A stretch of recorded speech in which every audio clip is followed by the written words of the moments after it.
Bismillahirrahmanirrahim. Assalamualaikum warahmatullahi wabarakatuh.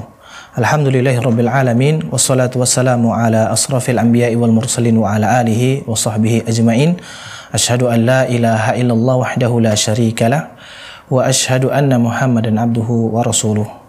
Pemirsa Salam TV dimanapun Anda berada, alhamdulillah di pagi atau di malam yang cerah ini kita dapat bertemu kembali dalam acara kajian kitab Bulughul Maram, dan ini merupakan anugerah yang Allah berikan kepada kita semuanya sehingga kita dapat menghadiri atau menyimak kajian ilmu yang tentunya ini akan menambah ilmu agama kita, dan tentunya kita berusaha untuk terus belajar untuk memahami agama Islam yang mulia ini dan kita amalkan serta kita dakwahkan kepada kaum muslimin dan kaum muslimat. Kemudian kita sebagai umat Nabi Muhammad SAW, maka marilah kita senantiasa berusaha untuk mempelajari apa yang telah diajarkan oleh Nabi kita yang mulia alaihi salatu wassalam. Kita pelajari hadis-hadisnya, kita amalkan dan kita dakwahkan kepada orang lain. Karena Al-Quran dan hadis Nabi SAW ini merupakan pedoman bagi setiap muslim dan muslimah untuk menjalani kehidupan, untuk mengamalkan agama Islam yang mulia ini. Karena tidak ada kesuksesan atau kebahagiaan didapatkan oleh seorang muslim atau muslimah, melainkan dia harus menjadikan Al-Quran dan sunnah Nabi SAW menjadi pedoman dalam kehidupannya. Baiklah pemirsa Salam TV yang dirahmati oleh Allah Subhanahu wa Ta'ala. Sekarang kita masuk di bab al-mawaqit, ya, tentang bab waktu-waktu salat. Dan kita masuk di hadis ke-163. Hadisnya adalah an Abdullah bin Amr radhiyallahu anhuma anna Nabiy sallallahu alaihi wasallam qala waqtu dhuhri idza zalatis syamsu wa kana dhillu ar-rajul qatulihi ma lam yahdur waqtul 'ashr. Wa waqtul 'ashr ma lam tasfarru asy-syams wa waqtu salatil maghrib ma lam yaghib asy-syafaq wa waqtu salatil isya'i ila nisfil laili al-awsat wa waqtul laili wa waqtu salatis subhi min tulu'il fajr ma lam tatlu'is syams. Rawahu Muslim. Dari hadis dari Abdullah ibn Amr radhiyallahu anhuma bahwa Nabi sallallahu alaihi wasallam bersabda, ya, waktu salat zuhur dimulai pada saat matahari sudah tergelincir hingga bayangan seseorang sama dengan tingginya selama ia belum masuk waktu sholat asar, dan waktu sholat asar selama cahaya matahari belum menguning, waktu sholat maghrib selama syafaq atau cahaya merah belum hilang, dan waktu sholat isya itu hingga pertengahan malam, dan waktu sholat subuh mulai dari terbit fajar sampai terbit matahari. Ini sabda Nabi Muhammad SAW berkaitan dengan waktu-waktu sholat. Jadi pemirsa Salam TV yang dirahmati oleh Allah Subhanahu wa Ta'ala, Allah juga berfirman dalam surah An-Nahl ayat 89, wa nazzalna 'alaikal kitaba tibyanan likulli syai' wa hudan wa rahmatan wa busra lil muslimin. Dan kami turunkan kitab yaitu Al-Qur'an kepadamu untuk menjelaskan segala sesuatu sebagai petunjuk serta rahmat dan kabar gembira bagi orang-orang yang berserah diri atau orang-orang muslim. Jadi Al-Qur'an, ya, firman Allah Subhanahu wa Ta'ala ini menjelaskan kepada kita semua bahwasanya sunnah atau hadis Nabi Shallallahu alaihi wasallam sebagai penjelas, ya, penjelas dari apa yang telah Allah sebutkan di dalam Al-Qur'an.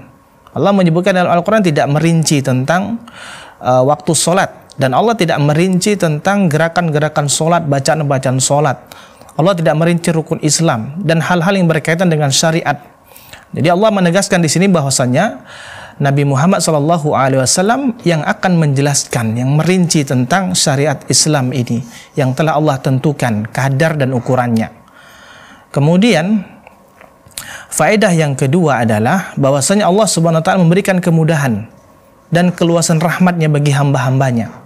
Manakala Allah Subhanahu wa Ta'ala menjadikan waktu-waktu sholat tersebut itu sangat luas. Ya, mungkin di sana ada kesibukan, ada kegiatan, ada pekerjaan, ya. Jadi sehingga Allah SWT menjadikan waktu itu waktu yang sangat luas. Misalnya disebutkan oleh Nabi SAW waktu zuhur, ya, dari semenjak tergelincirnya matahari mengarah ke barat, ya, sampai tinggi benda itu sama dengan dari cahaya. Cahaya itu tinggi sama dengan bendanya. Itulah waktu yang panjang yang diberikan oleh Allah Subhanahu wa taala untuk kita semua mengerjakan salat. Kita mengerjakan di awal waktu, pertengahan atau di akhir. Yang penting belum masuk waktu berikutnya. Dan Allah Subhanahu wa taala menjadikan waktu-waktu salat tersebut ya, itu adalah menjadi pedoman ya bagi kita semua untuk mengerjakan ibadah kepada Allah Subhanahu wa taala. Dan itu dimulai sejak terbitnya fajar sampai tenggelam matahari untuk amalan hariannya. Dan harus dimulai sejak terlihatnya hilal bulan Ramadan ya sampai terlihat hilal bulan Syawal. Jadi ini semua berkaitan dengan waktu. Yang ini Allah Subhanahu wa taala jadikan pedoman kita untuk beribadah kepada Allah Subhanahu wa taala. Dan inilah rahmat yang Allah berikan kepada kita semuanya. Nah, oleh karena itu jangan sekali-kali di antara kita meninggalkan ibadah salat yang agung ini. Kenapa? Karena Nabi SAW menerima perintah salat sampai diperintahkan oleh Allah SWT untuk Isra dan Mi'raj ke langit ketujuh untuk menerima perintah salat. Karena tidak ada syariat yang Allah turunkan langsung, berikan langsung kepada Nabi SAW ya langsung ke langit ketujuh melainkan ibadah salat. Inilah pentingnya ibadah salat. Sehingga Allah SWT menjadikan mawaqit. Jadi waktu-waktu salat ini dipermudah dan diperluas bagi hamba-hambanya untuk beribadah kepadanya. Nah, pemirsa Salam TV yang dirahmati oleh Allah Subhanahu wa taala. Kemudian juga penjelasan waktu-waktu yang Allah tentukan untuk mengerjakan salat 5 waktu. Jadi jangan pula di antara kita mengerjakan salat subuh kita kerjakan semena-mena. Ya, telah terbit matahari baru kita mengerjakannya. Sementara waktunya sudah Allah jelaskan melalui lisan Rasulullah sallallahu alaihi wasallam. Jadi walaupun waktu yang Allah SWT berikan itu luas ya dan panjang, jangan sampai kita melalaikan ibadah salat karena ibadah salat merupakan ibadah yang akan diperhitungkan pertama sekali di padang mahsyar nanti. Idza sholahat ya, apabila salatnya itu baik maka amal ibadah yang lain itu pasti baik karena barometernya itu adalah ibadah salat. Jadi ketika seseorang meninggalkan ibadah salat maka kewajiban yang lain itu pasti dia tinggalkan dan larangan berkaitan dengan agama ini pasti akan dilanggar olehnya. Itulah batasan seseorang ketika dia tidak lagi mengerjakan salat. Bahkan Nabi Shallallahu Alaihi Wasallam beliau mengatakan bahwasannya ya perbedaan antara kita dengan kesyirikan dan kufuran itu adalah salat. Jadi orang-orang yang tidak mengerjakan salat 5 waktu tanpa uzur misalnya, maka dia termasuk orang-orang yang mendekati kepada kekufuran. Bahkan para ulama mereka mengatakan orang yang tidak mengerjakan salat 5 waktu mereka dikategorikan sebagai orang yang telah melakukan kekufuran. Jika dia sudah dinasihati ternyata dia tidak mau mengerjakan salat, maka dihukumi dia keluar dari agama Islam alias murtad karena dia tidak mengerjakan ibadah salat. Jadi pemirsa Salam TV yang dirahmati oleh Allah Subhanahu wa taala, di dalam hadis ini juga menjelaskan kepada kita bahwa salat 5 waktu tidak sah dikerjakan kecuali pada waktu yang telah ditentukan dalam hadis ini. Ya, kita kerjakanlah waktu subuh itu dari waktu terbitnya fajar shadiq ya, fajar kedua ya, ketika guratan merah atau cahaya merah itu terbit di ufuk timur. Nah, disitulah kita mulai sholat ya sampai kurang lebih mungkin 1 jam setelahnya. Nah, setelah itu maka ketika terbit matahari maka tidak lagi kita boleh mengerjakan sholat subuh. Ya, apalagi kita menunda-nunda sampai terbit matahari misalnya. Kecuali misalnya seorang itu tertidur misalnya. Kata Rasulullah sallallahu alaihi wasallam, "Man nama an salatin aw nasiyaha." Barang siapa yang tertidur dari salat atau dia lupa, maka adalah dia mengerjakan ketika dia terbangun dan ketika dia ingat. Dan itu bisa saja terjadi pada siapapun. Misalnya di malam hari anaknya sakit, rewel misalnya, akhirnya dia tidur terlalu malam misalnya menjelang pagi, tidur kemudian terbangun ternyata sudah jam 9. Maka diperbolehkan dia untuk mengerjakan sholat subuh walaupun itu jam 9 dia kerjakan. Tapi ini karena sebab dia ketiduran. Lain halnya yang memang mereka menunda-nunda, azan dikumandangkan sholat subuh, dia tidak bangun, ya, atau dia menunda-nunda, akhirnya sampailah terbit matahari. Dan ini adalah sebuah peremehan. Dan Allah mengatakan dalam Al-Quran, ya, fawailun lil musallin, celakalah orang-orang yang mengerjakan sholat. Ya, yaitu kenapa? Karena mereka melalaikan sholatnya dan mereka ria dalam mengerjakan ibadah sholat. Ini harus kita perhatikan. Nah, para ulama menjelaskan lalainya itu adalah karena mereka melalaikan waktunya sehingga sampai keluar waktu sholat berikutnya. Dia sholat duhur mengerjakan di sholat asar tanpa ada sebab. Dia mengerjakan sholat asar dikerjakan di sholat maghrib dan seterusnya. Ini lalai. Dan juga kita harus memperhatikan tentang keikhlasan kita dalam beribadah kepada Allah Subhanahu wa taala. Kemudian pemirsa Salam TV yang dirahmati oleh Allah Subhanahu wa taala, waktu zuhur itu dimulai dari tergelincirnya matahari ke barat. Jadi matahari itu di tengah, ketika di jam 12 siang misalnya udah menggeser ke arah ke barat, ya, maka itulah waktu mulai kita mengerjakan sholat zuhur, ya, sampai bayangan setiap benda itu sama tinggi dengan bendanya. Misalnya benda itu kita tancapkan, misalnya berdiri misalnya 1 meter, ya bayangannya juga sama seperti itu. Nah, kemudian waktu zuhur ini, ya, tidak jadi waktu zuhur dan asar tidak ada jeda waktu. Jadi setelah habis waktu zuhur maka masuk waktu asar. Nah, inilah perbedaan dengan sholat yang lain, sama dengan sholat maghrib dan sholat isya. Kemudian waktu asar itu tiba dengan berakhirnya waktu zuhur. Jadi waktu zuhur itu selesai maka masuklah waktu sholat asar, sebagaimana sabda Nabi Shallallahu Alaihi Wasallam, waktu sholat asar itu selama cahaya matahari belum menguning. Itu. Kemudian dalam hadis ini menjelaskan bahwa waktu sholat maghrib itu tidak sesempit yang disangka oleh sebagian orang. Akan tetapi berlangsung dari terbenam matahari sampai hilangnya syafaq. Baik, akan kita lanjutkan setelah pesan-pesan berikut ini.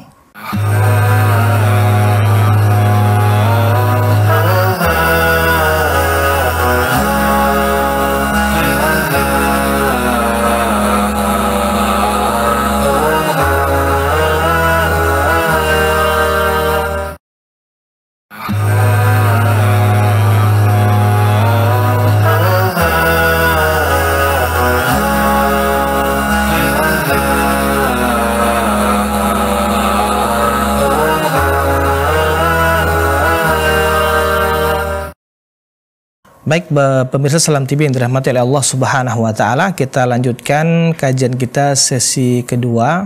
Nah, jadi waktu asar itu tiba dengan berakhirnya waktu zuhur. Nah, kemudian dia berakhir dengan menguningnya matahari. Dalilnya adalah sabda Nabi Shallallahu Alaihi Wasallam, waktu asar itu selama cahaya matahari belum menguning. Nah, kemudian berikutnya adalah waktu maghrib itu tidak seperti disangka oleh sebagian orang. Nah, akan tetapi berlangsung dari terbenamnya matahari sampai hilang syafaq. Ada senja merah, ya. Kalau bisa kita perhatikan itu di langit, biasanya di bagian barat itu ada dia senja berwarna merah. Jadi selama itu belum hilang maka disitulah waktu maghrib sedang berlangsung. Nah, kemudian saat itulah ketika matahari itu sudah mulai hilang, ya, senja itu, maka barulah masuk waktu sholat isya. Nah, itulah dia waktu maghrib. Kemudian waktu isya itu berlangsung sampai pertengahan malam. Jadi setelah terbenamnya atau hilangnya syafaq itu tadi, ya, berakhirnya waktu sholat maghrib, kemudian maka masuklah waktu sholat isya, dan ini berlangsung sampai pertengahan malam, ya. Dan sesudah pertengahan malam itu adalah di luar waktu sholat isya. Nah, ada sebagian ulama mengatakan perkiraan itu ya pertengahan malam sekitar jam 12 malam. Ya, itu adalah waktunya. Kemudian waktu subuh itu dimulai dari terlihatnya fajar kedua. Jadi fajar itu kan ada dua dia, fajar kadzib dan fajar shadiq. Jadi fajar kadzib itu adalah biasanya cahaya itu dia berwarna putih, itu di ufuk timur. Nah, sementara fajar shadiq ini adalah cahaya yang berwarna merah yang dia terpancar di ufuk timur. Oh, kita misalnya berada di pantai, misalnya kita lihat misalnya bagian timurnya itu lihat itu kelihatan dia tuh, guratan itu berwarna merah, cahaya warna merah. Nah, itu masuklah waktu sholat subuh. Adapun misalnya cahaya itu masih warna putih misalnya, maka itu disebut sebagai fajar kadzib, dan itu kita belum masuk waktu sholat subuh. Nah, sebagaimana yang kita ketahui bahwasanya muadzin Rasulullah itu ada dua, yaitu Bilal bin Rabah dan Abdullah bin Ummi Maktum. Nah, Bilal bin Rabah itu biasanya beliau azan ketika fajar kadzib itu menyingsing, maka ketika itu beliau azan. Nah, kemudian ketika sudah masuk subuh, di mana cahaya merah, ya, kuning kemerahan itu muncul di ufuk timur, maka Abdullah bin Ummi Maktum azan untuk sholat subuh. Nah, kemudian faedah berikutnya adalah ya, waktu sholat subuh dimulai terbitnya fajar kedua tadi, fajar shadiq, selama matahari belum terbit. Itulah dia, ya, penjelasan dari waktu sholat subuh. Jadi kalau matahari sudah terbit itu maka sudah selesai, ya, waktu sholat subuh. Kemudian faedah yang berikutnya adalah orang yang sholat sebelum waktu sholat tersebut, ya, maka sholatnya tidak sah, karena seseorang itu barulah dikatakan sah sholatnya di waktu yang telah ditentukan oleh syariat. Maka berusahalah kita untuk mengerjakan sholat itu di waktu yang telah ditentukan oleh syariat. Bahkan Rasulullah memberikan semangat untuk kita semuanya agar mengerjakan sholat itu di awal waktu, atau di mana ketika muadzin mengumandangkan azan di masjid, kita berangkat bergegas untuk sholat di masjid bagi laki-laki, dan perempuan sholat di rumah itu bersiap diri, karena ini juga termasuk dia untuk mempengaruhi hati kita supaya lebih fokus ketika mengerjakan ibadah sholat, karena kita punya isti'dad, persiapan untuk mengerjakan ibadah sholat. Jadi upayakan sebelum azan dikumandangkan, ya, semampu kita untuk siap-siap di masjid atau berangkat ke masjid bagi laki-laki. Adapun perempuan juga bersiap diri. Jadi jangan ditunda-tunda. Waktu itu muasa, waktunya itu luas, sehingga menunda-nunda. Ini kebanyakan terjadi di muslimah yang mereka menganggap kita kan di rumah sholatnya itu ya kapan aja boleh. Ya, waktunya kan panjang dan seterusnya. Akhirnya menunda-nunda sehingga keluarlah waktu sholat yang seharusnya dia mengerjakan sholat zuhur di waktu zuhur, masuklah waktu asar, adzan asar, barulah dia mengerjakan sholat. Dan akhirnya apa yang terjadi? Dia menjamak sholat tanpa ada alasan yang dibenarkan syariat, karena dia menunda-nunda pengerjaan sholatnya. Nah, wal'iyadzubillah. Kita berlindung kepada Allah Subhanahu wa Ta'ala agar jangan sampai kita menunda-nunda pengerjaan ibadah sholat tersebut. Dan bisa jadi kita mempermainkan agama gara-gara kita menunda-nunda, dan kita termasuk orang-orang yang merugi. Kemudian faedah yang berikutnya adalah hikmah dari penentuan waktu sholat adalah bahwa Allah Subhanahu wa Ta'ala tidak menjadikannya dalam satu waktu sekaligus, ya. Dan ini merupakan salah satu nikmat serta kasih sayang Allah Subhanahu wa Ta'ala bagi para hamba-hambanya, untuk kita semuanya, ya. Dan Allah tetapkan dengan waktu yang terpisah-pisah. Ini bentuk kasih sayang Allah Subhanahu wa Ta'ala kepada kita semuanya. Dan kita masuk kepada hadis yang berikutnya adalah walahu min hadisi Buraidah fil asr wasyamsu bayda naqiyah. Dan dalam riwayat Muslim dari hadis Buraidah tentang waktu salat asar, dan sinar matahari masih putih bersih. Nah, kemudian wa min hadisi Abi Musa wasyamsu murtafi'ah. Nah, ini penjelasan tentang waktu asar, ya, dan matahari masih tinggi. Nah, jadi dimaksud dengan cahaya putih bersih itu adalah bahwa cahaya matahari itu masih berwarna putih, dia belum tercampur dengan cahaya kuning, ya, itu waktu asar. Dan cahaya itu murtafi'ah, ya, masih tinggi di langit sebelum condong ke barat. Nah, adapun penjelasan dari hadis ini adalah bahwa ulama itu berselisih pendapat tentang batas akhir waktu sholat isya. Nah, sejumlah ulama itu berpendapat bahwa waktu sholat isya itu berlangsung hingga fajar menyingsing, ya, itulah maksudnya waktu sholat subuh masuk. Nah, sementara sebagian yang lain mengatakan bahwa akhir sholat isya itu waktunya itu adalah pertengahan malam. Dan pendapat kedua atau terakhir inilah yang benar, ya, seperti hadis dari Nabi SAW bahwasanya waktu sholat isya itu sampai pertengahan malam. Nah, pendapat kedua itu yang benar. Asy-Syaukani beliau mengatakan bahwa, dan beliau memilih pendapat ini dalam kitab Durarul Bahiyah. Dan beliau mengatakan bahwa akhir waktu sholat Isya itu adalah pertengahan malam. Seperti itu pula dikatakan dari Sailul Jarar, dan begitu pun Siddiq Hasan Khan dalam syarahnya. Nah, jadi pendapat ini juga hadirin pemirsa Salam TV yang dirahmati oleh Allah Subhanahu wa taala juga dinukil dari Imam Malik seperti yang disebutkan di dalam kitab Bidayatul Mujtahid. Ya, ini juga pendapat atau pandangan fikih yang dipilih oleh mayoritas ulama Syafi'iyah seperti Ibnu Sa'id ya Al-Istakhari. Nah, jadi para ulama sepakat bahwa berdasarkan hadis juga yang kita sebutkan tadi bahwa akhir dari waktu sholat Isya itu sampai pertengahan malam, jadi tidak sampai ke waktu subuh. Jadi ada jeda antara waktu sholat Isya sampai sholat subuh itu ada jedahnya. Jadi kalau kita perkirakan jam 12 malam waktu sholat Isya berakhir, nah itu ada jeda sampai terbitnya fajar shadiq menunjukkan waktu sholat subuh mulai masuk. Nah, hadirin dirahmati Allah Subhanahu wa taala, pemirsa Salam TV yang dirahmati oleh Allah Subhanahu wa taala. Nah, Nabi Shallallahu alaihi wasallam sesungguhnya beliau mengerjakan sholat asar dan ini termasuk sunnah beliau. Dan juga disyariatkan kepada kaum muslimin agar bersegera mengerjakan sholat asar. Nah, kita masuk ke hadis berikutnya ya, tentang anjuran menyegerakan sholat asar dan mengakhirkan sholat isya dan mengerjakan sholat subuh ketika masih gelap. Nah, dari Abu Barza Al-Aslami beliau mengatakan suatu ketika Rasulullah Shallallahu alaihi wasallam sedang mengerjakan sholat asar ya, kemudian salah seorang dari kami kembali ke rumahnya yang terletak di pinggir-pinggir kota Madinah. Nah, ketika sinar matahari masih sangat terik ya, kemudian beliau Shallallahu alaihi wasallam ya suka mengakhirkan sholat isya serta beliau tidak suka tidur sebelumnya ataupun berbincang-bincang sesudahnya. Nah, kemudian beliau selesai mengerjakan sholat subuh manakala seseorang dapat mengenali siapa yang duduk di sampingnya. Berarti menunjukkan memang waktunya sudah agak terang. Nah, kemudian beliau juga membaca sekitar 60 hingga 100-an ayat yaitu pada waktu mengerjakan sholat subuh. Nah, ini hadis dari Nabi Shallallahu alaihi wasallam, hadis diriwayatkan oleh Imam Bukhari dan Imam Muslim, Abu Daud, Tirmidzi dan Al-Baihaqi.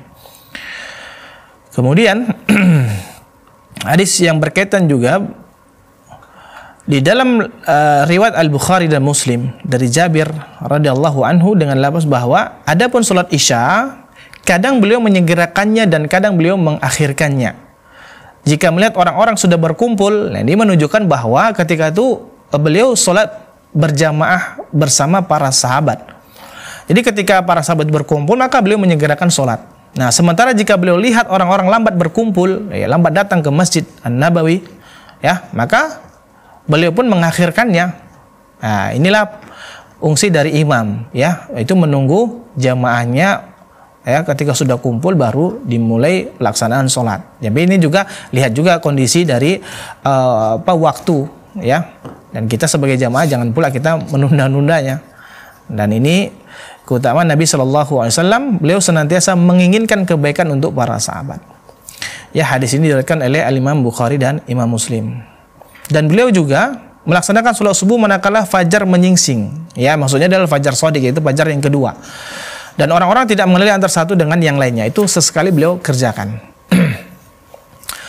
Adapun faedah dari ketiga hadis ini ya, yang pertama adalah anjuran menyegerakan sholat asar pada waktu atau sewaktu matahari masih tinggi serta cahaya masih putih.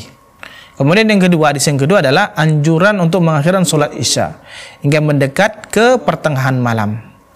Jadi bila tidak menyulitkan, ya, ketika itu Nabi sholat bersama dengan para sahabat radhiyallahu anhum. Kemudian yang ketiga adalah anjuran mengerjakan sholat fajar pada waktu ghalas, yaitu ketika subuh masih gelap, dan itu beliau lakukan, ya, sesekali. Nah, baiklah pemirsa Salam TV yang dirahmati oleh Allah Subhanahu wa taala, demikianlah pembahasan kita di sesi kedua dan kita akan lanjutkan setelah pesan-pesan berikut.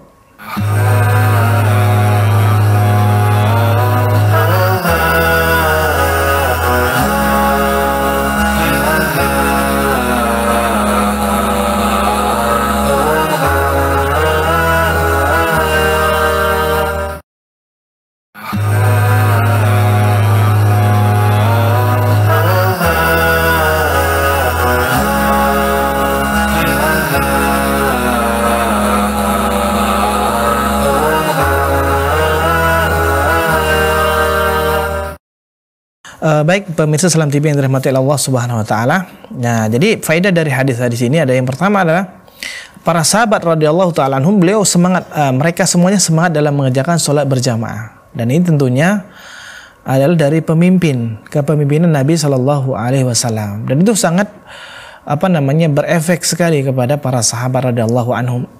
Ketika melihat Nabi Muhammad Shallallahu alaihi wasallam itu sudah berada dalam masjid, ya. Maka para sahabat tentu berbondong-bondong untuk mengerjakan kebaikan ini atau dengan mengerjakan sholat berjamaah bersama Nabi Shallallahu alaihi wasallam. Maka kita harus mencontoh mereka, meneladani mereka, ya, meneladani bagaimana semangat mereka dalam menghadiri sholat berjamaah bersama imam, tentunya di masjid-masjid dekat dengan rumah kita. Dan kita jangan sampai menunda-nunda, ya. Dimana kalau sekiranya kita berada di negara yang sedang mengalami peperangan misalnya, mereka tidak mungkin melakukan sholat berjamaah. Ketika mereka melakukan sholat berjamaah, mereka akan kena tembakan dan seterusnya, atau penganiayaan. Kita di Indonesia alhamdulillah rasa aman itu ada terus sama kita, dan ini adalah rahmat dari Allah Subhanahu wa taala. Jadi kita jangan sampai lalai. Rumah kita dekat dengan masjid, segera kita ketika sudah azan kita bersegera untuk melaksanakan sholat berjamaah sebagaimana Nabi Shallallahu alaihi wasallam dan para sahabatnya radhiyallahu anhum, mereka sangat bersemangat dalam mengerjakan ibadah sholat berjamaah di masjid. Nah, kemudian pemirsa Salam TV yang dirahmati oleh Allah Subhanahu wa taala, disyariatkan juga kita untuk mengakhirkan sholat isya, ya, hingga sebagian besar malam telah berlalu. Yang itu kita sebutkan tadi bahwa pendapat yang rajih berdasarkan hadis Nabi Shallallahu alaihi wasallam ila nisfil lail, sampai pertengahan malam, ya, yang harus kita pahami. Jadi kalau misalnya sudah lewat dari pertengahan malam, ya, kita katakan jam 12 malam misalnya sudah lewat, maka itu sudah berakhir waktu sholat isya. Yang dimaksud di sini adalah bukan kita menunda-nunda, tidak, tapi Nabi Shallallahu alaihi wasallam itu mengakhirkan sholat itu biar supaya para sahabat tahu. Jadi waktunya itu adalah pertengahan malam. Jadi mereka itu, oh ternyata ini terakhir, ya, diperkirakan di saat segini baru itu berakhir waktu sholat isya. Jadi setelah itu mengerjakan, maka tidak boleh lagi untuk mengerjakan sholat isya. Jadi beliau terkadang mengerjakan di awal waktu, ya, memberikan pelajaran, memberikan informasi kepada para sahabat bahwa waktu sholat isya itu dimulai, ya, di waktu ini misalnya, kemudian diakhiri di pertengahan malam. Nah, jadi para sahabat mengetahui, sebagaimana sholat subuh juga seperti itu dilakukan oleh beliau, terkadang di awal waktu, ya, kemudian di akhir waktu beliau mengerjakannya. Sama juga sholat duhur seperti itu, sholat asar, maghrib juga seperti itu dilakukan. Nah, jadi tujuannya itu adalah untuk menyampaikan kepada para sahabat secara prakteknya, dan mereka faham. Nah, di awal waktu ini, waktu sholat ini misalnya waktu sholat asar, di waktu ketika setelah selesai waktu sholat duhur sampai menjelang terbenamnya matahari, ya, sahabat tahu. Jadi Rasulullah terkadang di awal dan terkadang diakhirkan supaya para sahabat tahu waktu sholatnya itu adalah dari pukul sekian atau di waktu sekian sampai sekian. Nah, Nabi Shallallahu alaihi wasallam ya, di dalam hadis ini membenci atau tidak suka tidur sebelum mengerjakan sholat isya. Jadi ketika setelah sholat maghrib itu beliau itu tidak tidur, tidak tidak melakukan hal-hal yang sia-sia di situ.